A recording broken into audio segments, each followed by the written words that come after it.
Yeah, good evening, all of you. Welcome to Spark Academy. This is Anupama, and you are viewing this.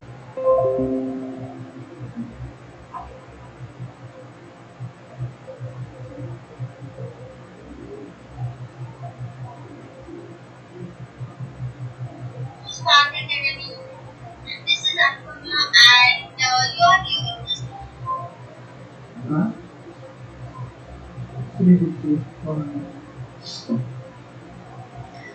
Yeah, so let us start our live session with current electricity. Today's topic is current electricity, and in this session, we are going to learn about the first part of current electricity, whatever is there in the second year of intermediate. Okay, so in this session, we will just discuss about a few very important topics, and also we will discuss like how to solve the numericals in by using the initial formulas whatever are available here. Okay, so this is what we have here. So yeah, let us wait for 2 more minutes, and let us wait for the people to join.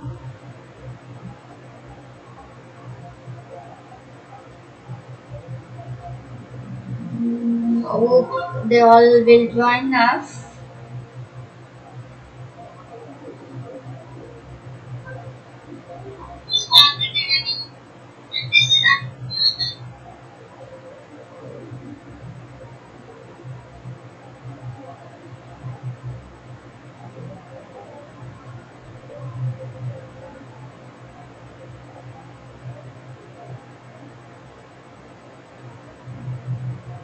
Yeah.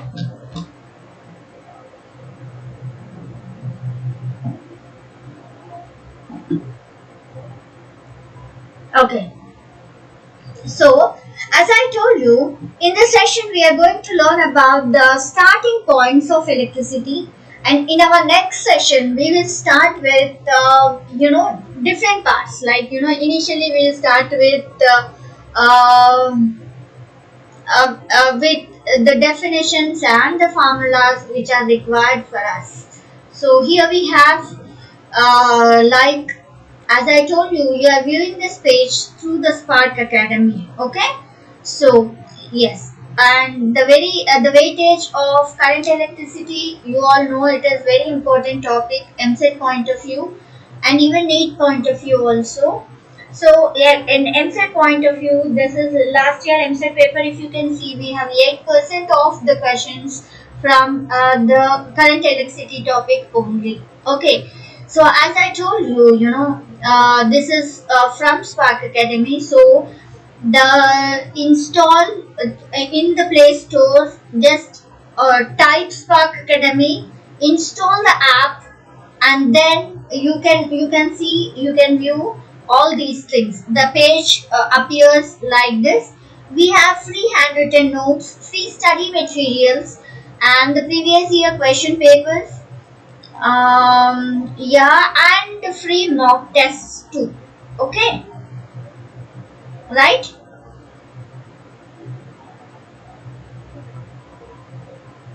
Yes. So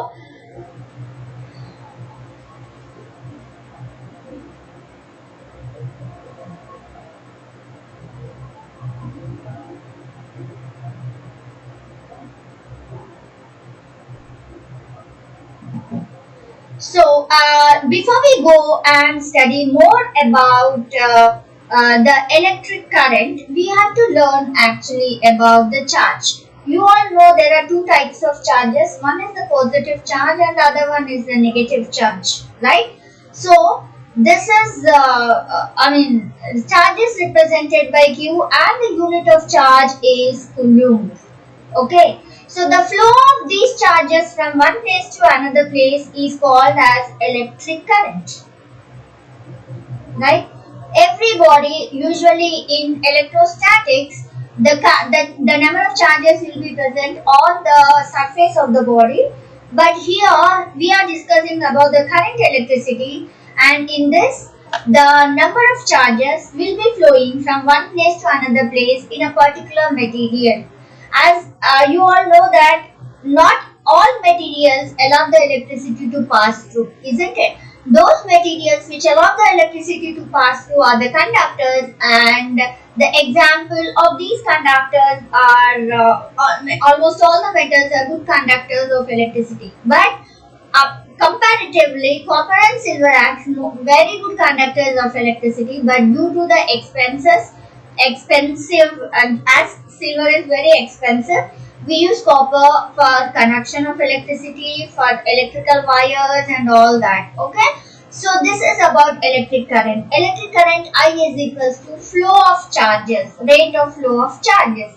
Q can also be written as N into E, means the number of charges present in any body, by T is the time, right? What is E here? E is nothing but number of charges, and E is the charge of an electron or a proton, charge of a charged body actually, and this is equals to 1.6 into 10 power minus 19 coulombs, right? So this is how the charges will be flowing from one place to another place in a conducting material. Okay, apart from conducting materials, we also have insulators and semiconductors. Okay, insulators are those materials which will not allow the electricity to pass through, like all the non-metals, they don't allow the electricity to pass through.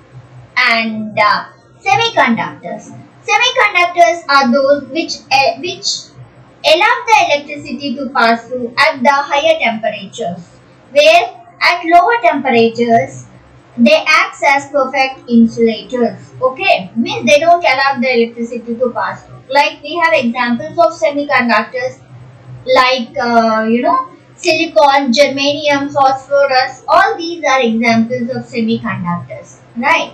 So now here what happens when electricity passes from one place to another place? What is actually happening? The reason for this passage of electricity from one place to another place is clearly explained by Lorentz and Root.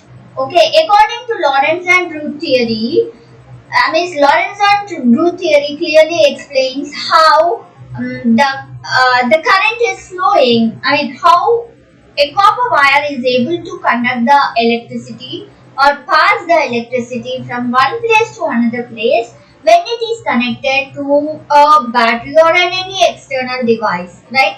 But the question is, why a copper conducting wire, even though it is very good conductor, without connecting to a battery, why it is not having current initially? That is the question. Because for this, Lorentz and Root clearly explains. Like initially when you take a conducting wire, the electrons which are there will be flowing from one place to another place naturally. Even here also number of free electrons will be more, even without connecting to a battery. But the thing is, initially they are placed in different directions. Like all directions, randomly they will be moving in all the directions. So that because of that irregularity, electric current will not be there in the conducting wire. But the same conducting wire, now when you are connected to a battery, for example, what happens here? You are connecting this to a battery. So how the current flows? Current always flows from the positive terminal and then it reaches the negative terminal of the battery, right? While it is flowing from the positive to negative terminal, the electrons which are there here, while it is flowing, it also flows to the conducting wire, and then through the conductor, when electricity passes through, a uniform electric field is developed there. Okay, and this uniform electric field, once it is developed in a conducting wire, the electrons which were randomly moving initially settle down themselves and then they start moving in a particular direction. Okay, like initially they were moving in all different directions, irregularly, right? Now that regularity will be developed once that uniform electric field is developed in a conducting wire, and then these electrons start flowing in the opposite direction to the flow of current. Okay, so like when they are flowing in the opposite direction to the flow of current, what happens here is they should flow with certain velocity, then only they can oppose that electric field, uniform electric field. To oppose that uniform electric field, they require certain velocity, isn't it? And that velocity, the average velocity of all the electrons, which is required to oppose the uniform electric field, is called as drift velocity. Drifting is nothing but, like, I think you might have heard drift irrigation. Drifting is nothing but pushing it upwards. Now, initially these electrons will be moving with certain velocity, but that velocity is not required to oppose the uniform electric field, right? So, what these electrons will do, they increase their velocity and then they start opposing the uniform electric field. So, while increasing that, that velocity is called as drift velocity. We call it as drift velocity. Okay?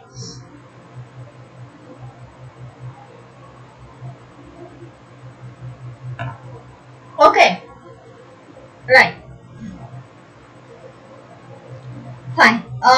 This is how the electrons will flow. Now, what does this drift velocity will do?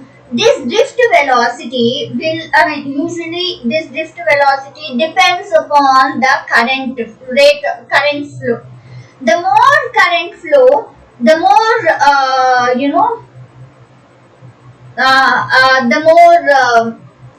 the more current flow, the more velocity with it starts moving.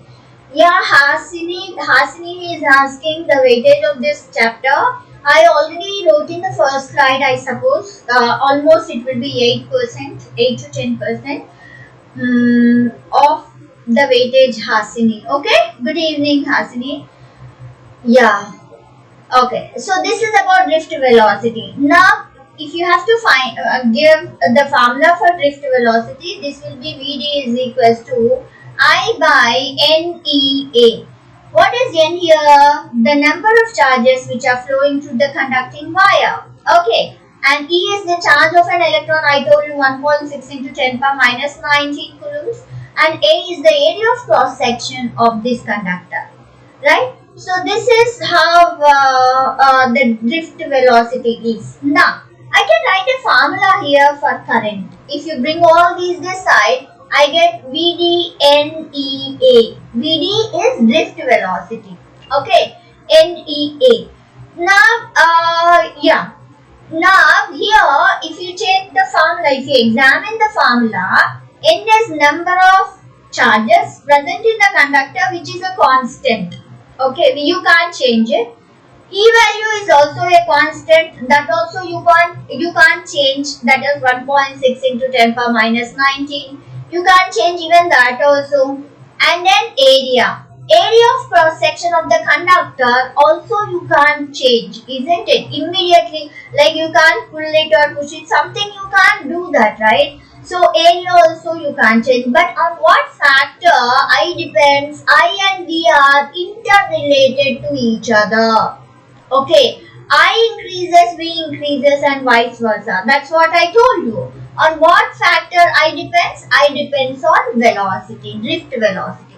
So that is the reason why I is taking the direction of current. Usually what happens is, current is a scalar quantity. I think you might have learned current is a scalar quantity. Scalar quantities will not have any particular direction. We don't consider the direction for scalar quantities, right? But even though I is a scalar, I will have direction. Why? This is the reason. Because I is depending on velocity. I is depending on velocity. That is the reason why, as velocity is a vector, as velocity have direction, I also is having direction. This is the main reason. Even though usually we tell that I is a scalar, but it is having direction because I is not following the vector addition rules and all that. That might be one of the reasons. But this is the very important reason. What is the main important reason? This is I, as I depends on the velocity. As velocity have direction, I is also having direction. I hope this point of drift velocity is clear. Yeah, we missed one more thing here. That is charge. The current density. Current density is represented by J. You can see here, J is equals to I by A. Okay, I by A. I is current, and A is area, right? This J is equals to I by A.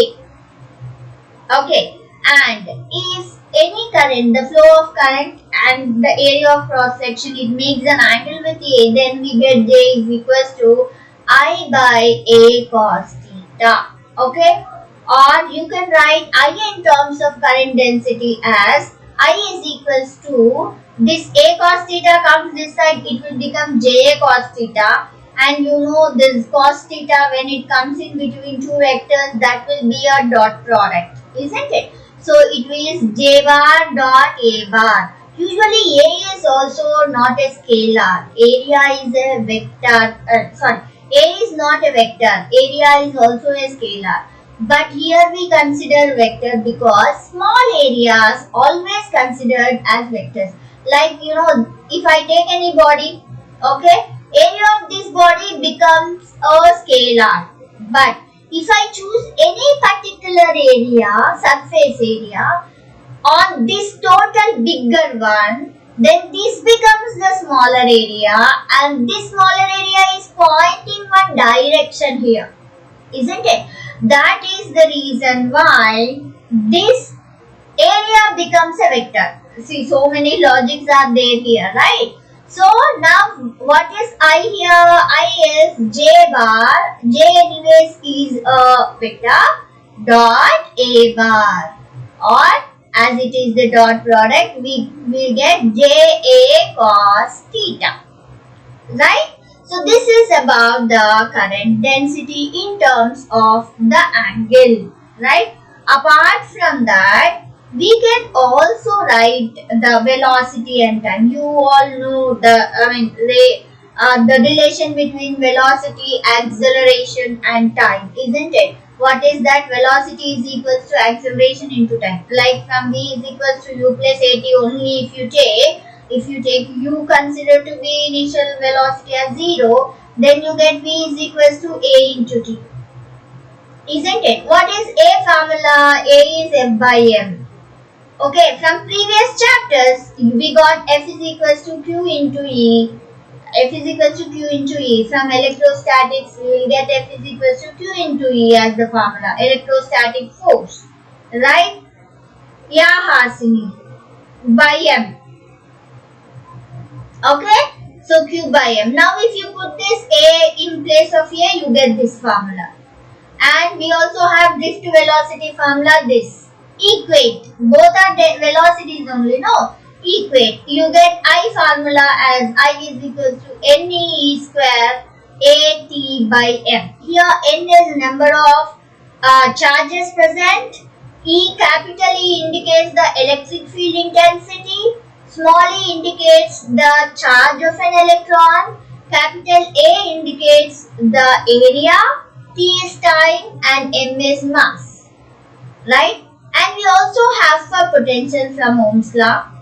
We didn't learn all these. We will again learn. Okay, specific resistivity as we didn't learn again. Once we learn, we'll come back and then we discuss these things. Okay. So this is about current density and all. Okay. Right. Now, before we go for here, they gave about resistance and Ohm's law, but I want to discuss about the potential difference. Okay, we have a concept which is called as potential. Potential is nothing but number of charges. The more number of charges in on a body, more number of positive charges, then it is considered to be a higher potential. More number of negative charges, it is considered to be the lower potential. Always current flows from higher potential to lower potential of the body.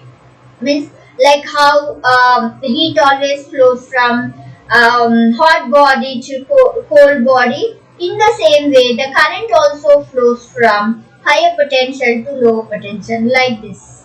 Low potential means more number of negative charges. Higher potential means more number of positive charges, and current flows in this way.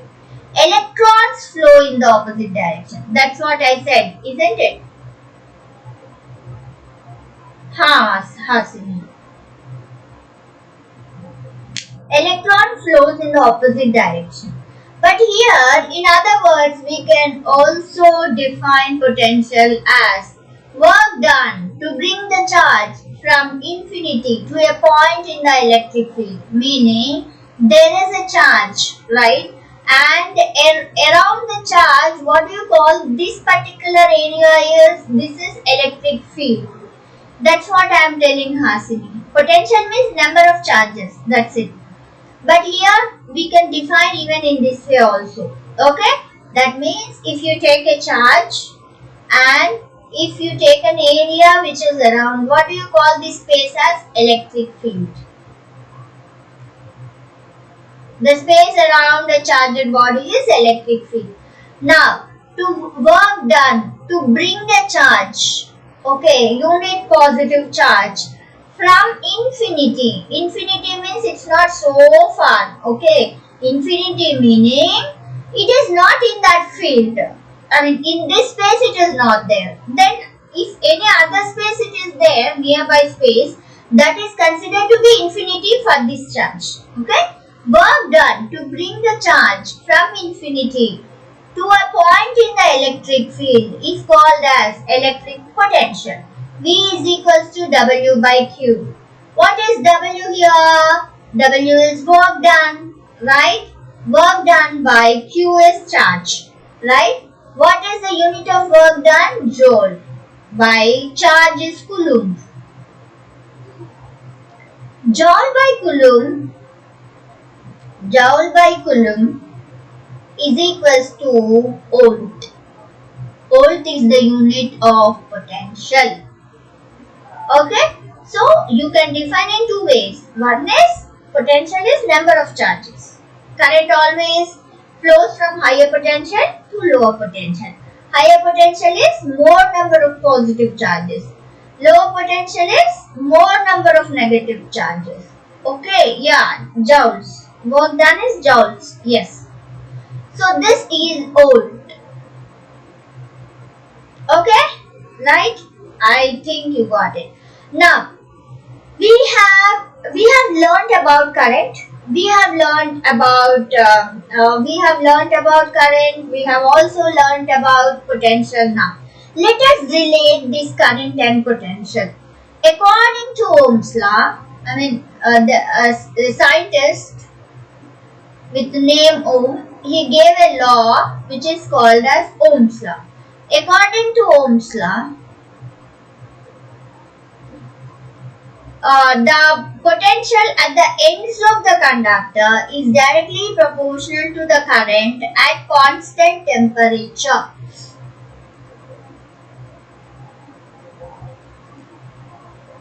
Okay, at constant temperature.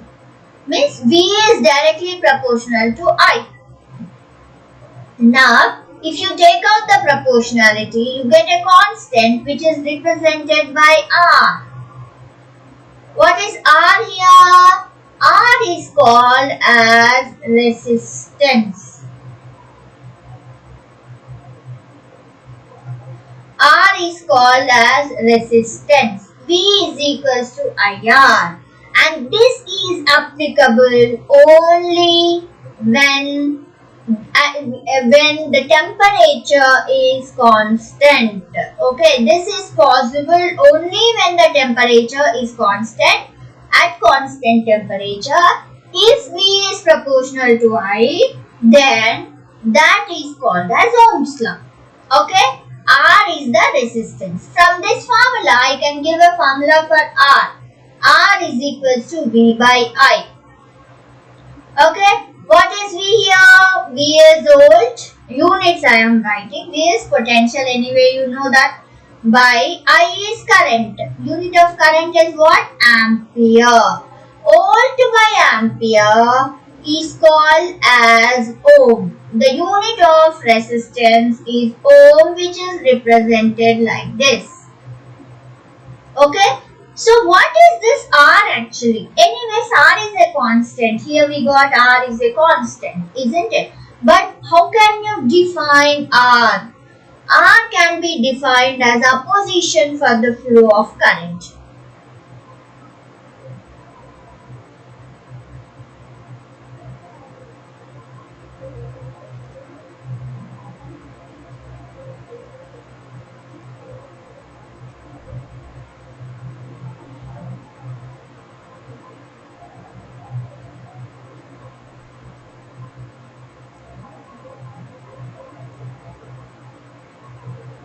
Opposition for the flow of current. Meaning, when something is moving, current is moving from one place to another place, that is motion of an electron only, right? So, when the current is moving from one place to another place, immediately this resistance acts in the opposite direction. It always tries to oppose the electric current, flow of current, right? So this is called as resistance. Like you can compare this resistance with the friction in relative motion. Friction always opposes relative motion, right? And even resistance always opposes the motion of electron in a current. Okay, so this is called as resistance, and resistance here it came as a constant. That means it is not constant always. Resistance is a constant for a particular material. Material changes, resistance also changes, right? Anyways, we will learn what are all the factors which affects the resistance, but this is about the R, okay? Yes. So now here we have to learn what all are the materials which obey these V proportional to I. I told you, right, at constant temperature, if V is means potential difference is directly proportional to current, then that is considered to be following Ohm's law, isn't it, right? So here all the materials do not follow this. All the materials, even though at constant temperature V is not proportional to I, or if V is directly proportional to I also, temperature may not be constant, whatever it may be, right? But those materials which follow Ohm's law, as I said, at constant temperature V proportional to I, those are called as ohmic conductors. The materials which follow Ohm's law are called as ohmic conductors.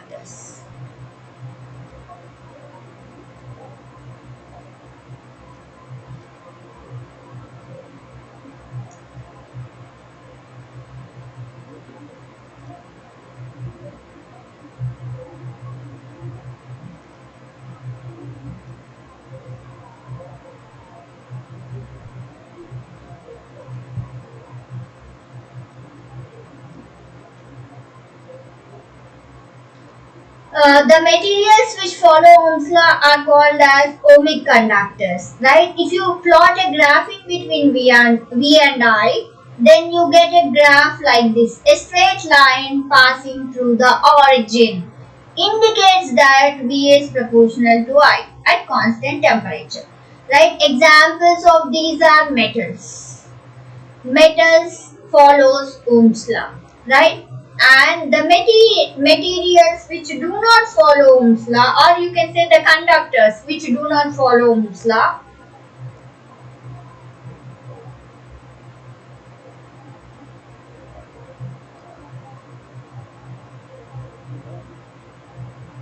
that's what metals. Metals are examples of ohmic conductors. Okay, Hasini?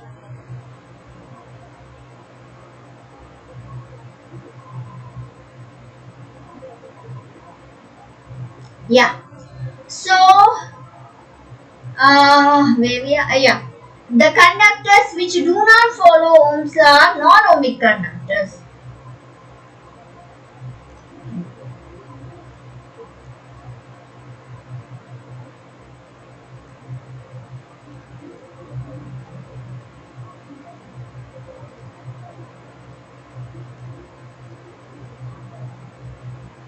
Right? Means in that, no, you will not get this straight line passing through origin.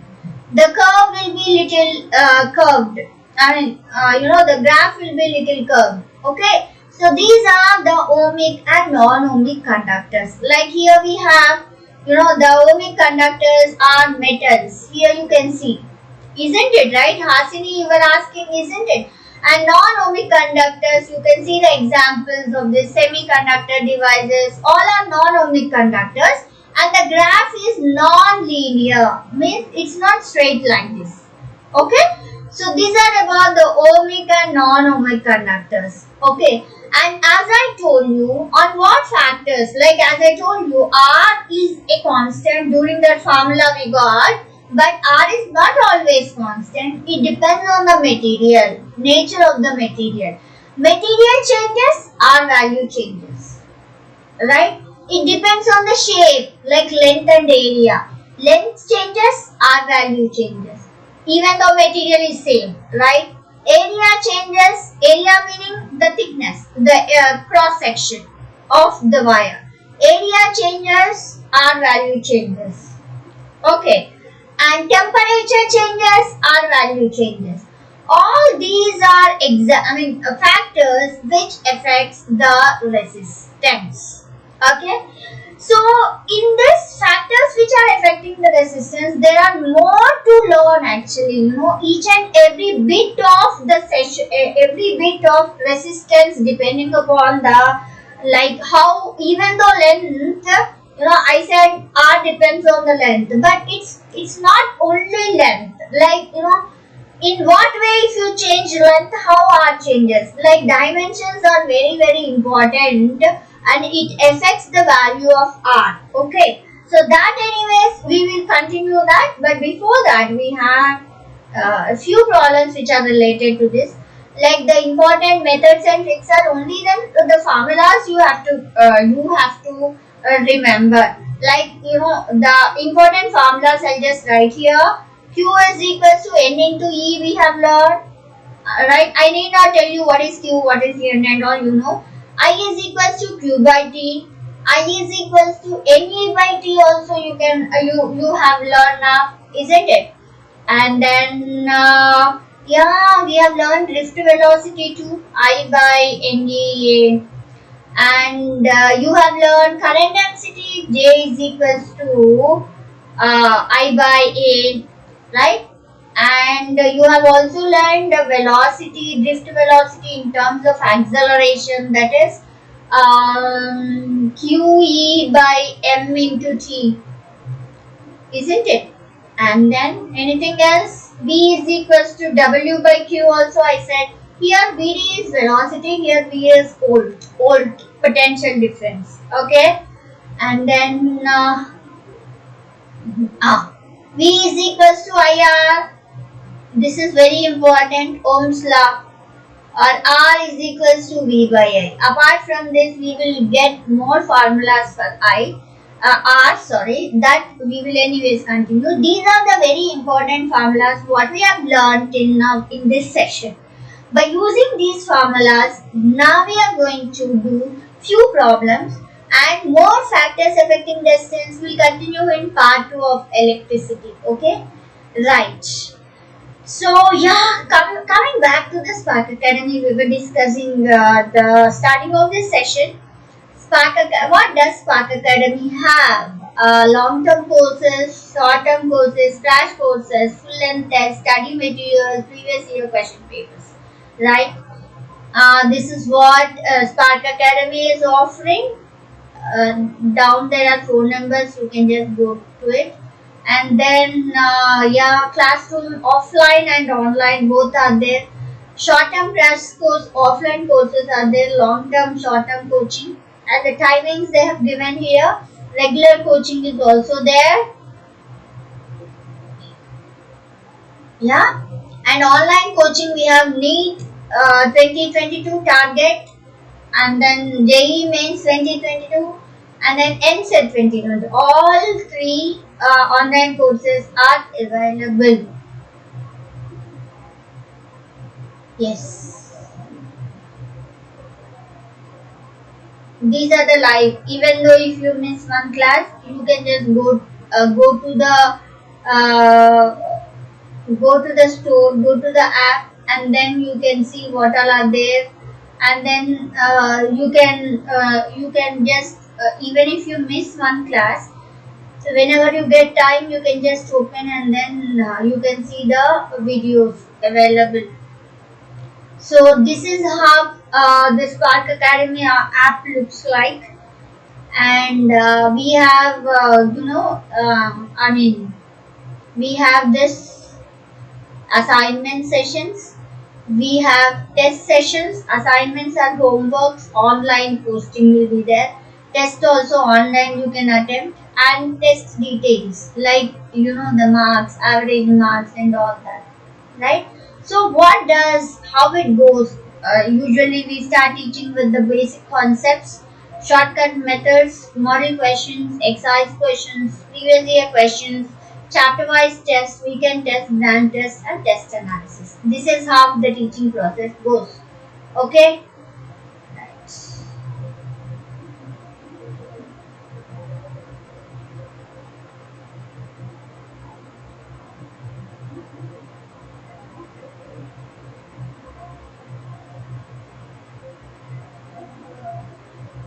Yes.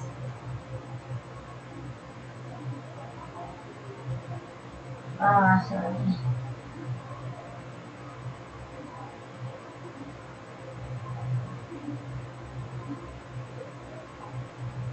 Okay. Yeah, we will. What we'll do is we'll just solve few questions here. We will solve few questions, few very important questions which are related, and then we will see how it goes. Okay, what has in it? Electrostatic is different, and current electricity is different. Electrostatic is all about those charges which are stationary. Okay, whereas current electricity is those about those charges which are flowing from one place to another place. Okay, there is a difference here. Both are different. I hope this is clear.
Okay.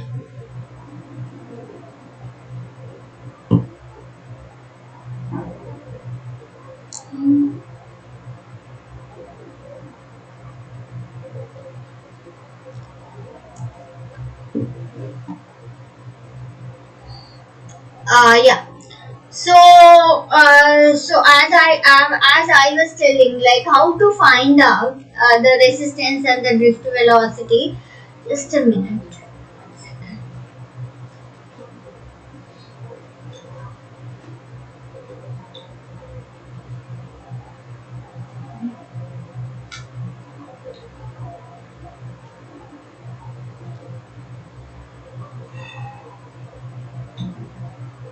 Okay. So meanwhile, what we'll do is we'll just discuss about the we were discussing about the basic concepts and the teaching methodologies which are offered by Spark Academy, isn't it, right?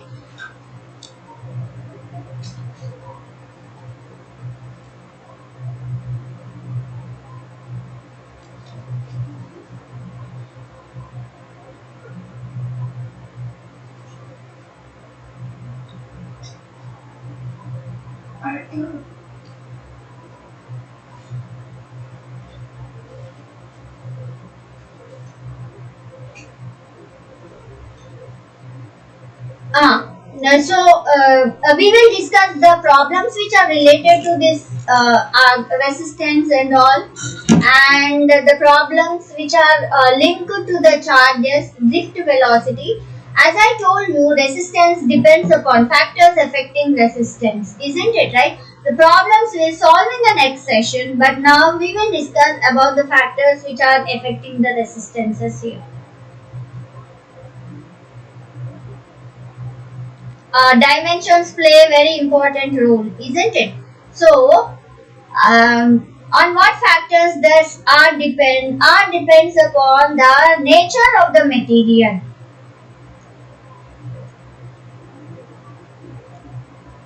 Nature of the material. Material to material R changes. R depends upon the length of the material.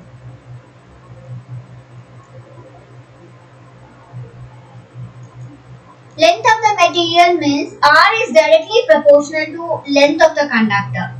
Like if you are increasing the length, then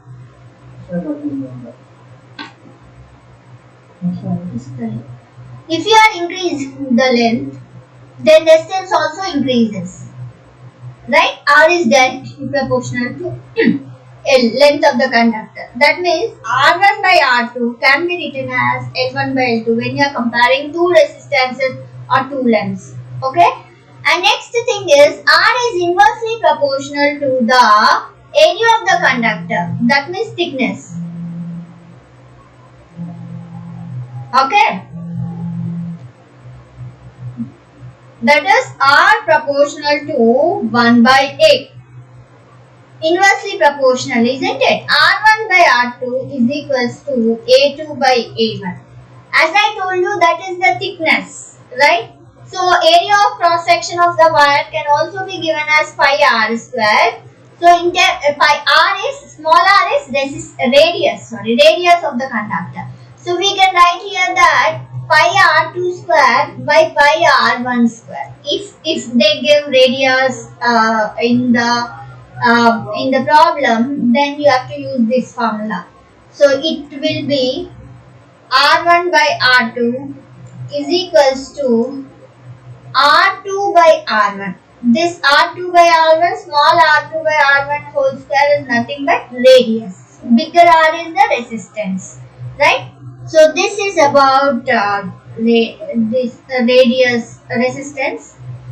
So yeah, now if you combine, let us take this as 1 and this as 2.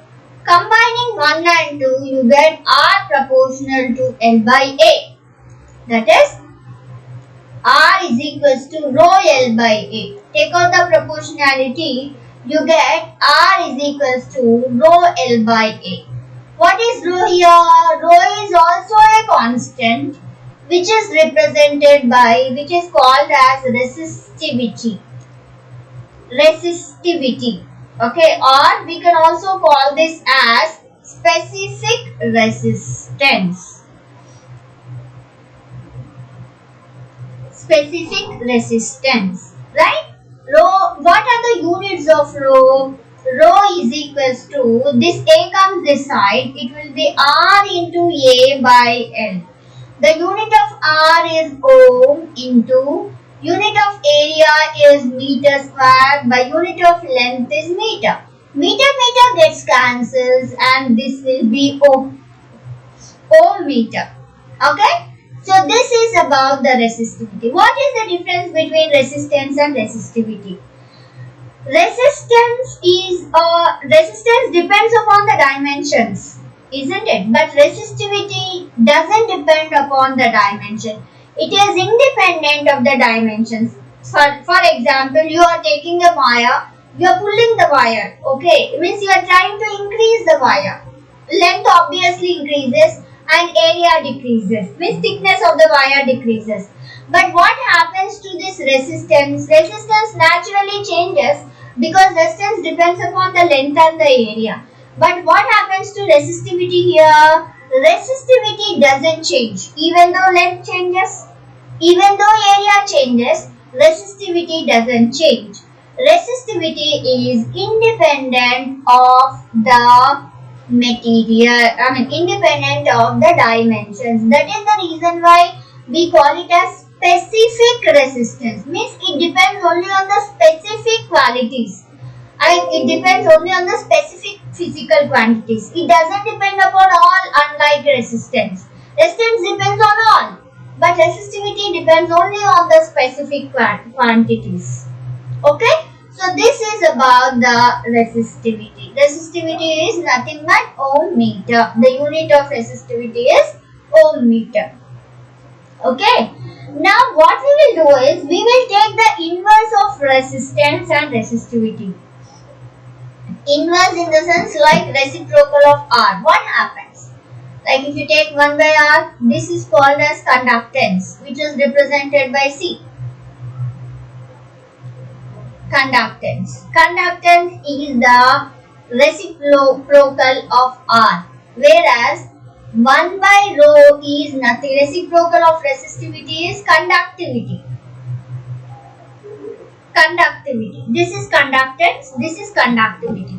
Unit of conductance is 1 by ohm. Unit of conductivity is 1 by ohm meter. That is the difference, like reciprocals of resistance and resistivity. Now tell me, like how it comes, like what happens if resistance increases? Resistance of a material is increasing. What happens to current flow? Current flow will be decreasing. Resistance increases in any material. For example, there is heavy current flow, good flow of current. Current is flowing from one place to another place. Meaning that indicates that in that particular conductor, resistance is less. Okay, we have to understand that the resistance is less, right? For example, in a conductor, current flow is very less. Means it is not allowing the current, or current flow is less, very less. That means we have to understand that resistance is more. Wherever current flow is greater, resistance will be lesser. Wherever current flow is lesser, resistance will be greater. Like that it is. Like for example, as I told you, resistance depends upon the dimensions. I am drawing here two wires. One is the wire which is straight and one is the wire which is twisted. Of same length, of course. We take same area of cross section and same length. Areas of cross section, that means thickness of the wire is same. Length of the wire is also same. But the only difference is, in first conducting wire, it is very straight. Second conducting wire, it is twisted. In which resistance will be more now? Second conducting wire, resistance will be more, because it is straight. First conducting wire, it is very straight. That means electrons are just like that, they are flowing easily.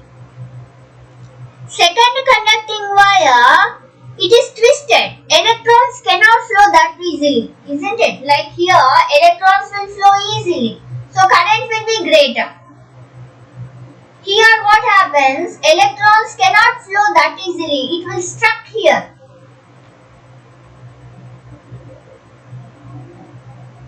Current is less. Okay. Means R is greater. So this is how it is. Okay. So this is how this is the story of resistance actually. I hope this concept of resistance is useful.